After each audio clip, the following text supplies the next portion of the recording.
আসসালামু আলাইকুম গাইস, কেমন আছেন? আলহামদুলিল্লাহ আমি ভালো আছি। আজকে আমি দেখাবো আমার ছাদ বাগানে কতগুলো কিন্তু ঢেঁড়স ধরে আছে।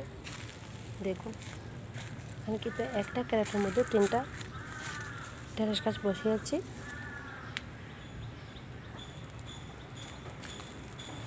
আমার ভিডিও যদি আপনাদের ভালো লেগে থাকে তাহলে আপনারা লাইক কমেন্ট একদম শেয়ার করে দেবেন।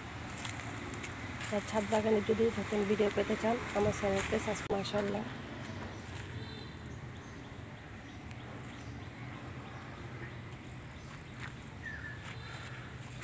দেখুন গাইস কত বড় দুন্দুর ধরে আছে। এটা কিন্তু আমি প্রথমে দেখি নাই, কয়েকদিন পর দেখছিলাম। তাই এটা কিন্তু জালি এসে গেছিলো এটাতে, তাই আমি এটা কাটতে পারি নাই। আমি বীজের জন্য রেখে দিয়েছি। আমার লেবু গাছ দেখুন,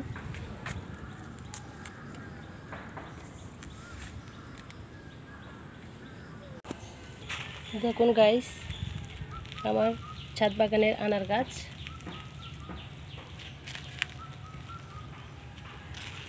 পাঁচটা আনা ধরে আছে।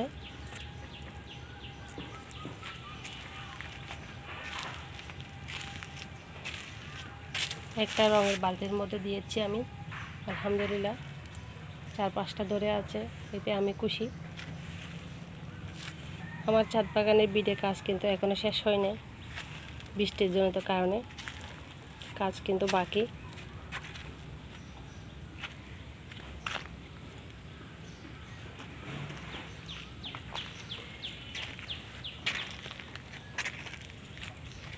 কাজ যদি শেষ হয় আমি আপনাদেরকে একটা ভিডিও দেব, কয় ফুট বাই কয় ফুট আমি একটা বেড তৈরি করেছি এবং পানি নিষ্কাশনের জন্য আমি কী রেখেছি সেটা আমি আপনাদের দেখাবো।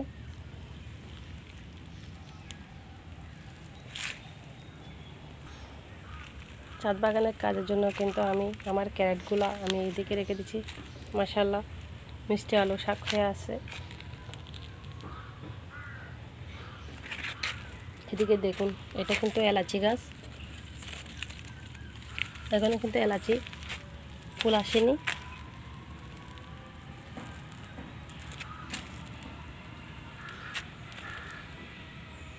মাশাআল্লাহ দেখুন দেখুন আমার লেমন ট্রি গাছ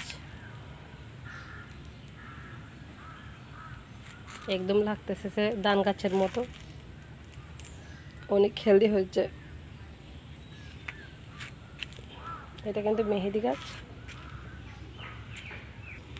হ্যাঁ রে আল্লাহ, আমি কিন্তু এই তিতা করলা গাছটা কিন্তু এখনো রোপণ করে নাই।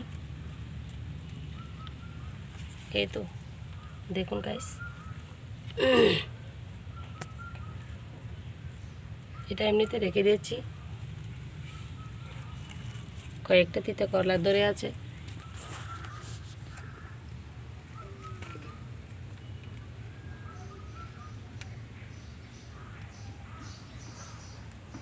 আল্লাহ চাইলে কি না পারে, এমনিতে ধরে আছে।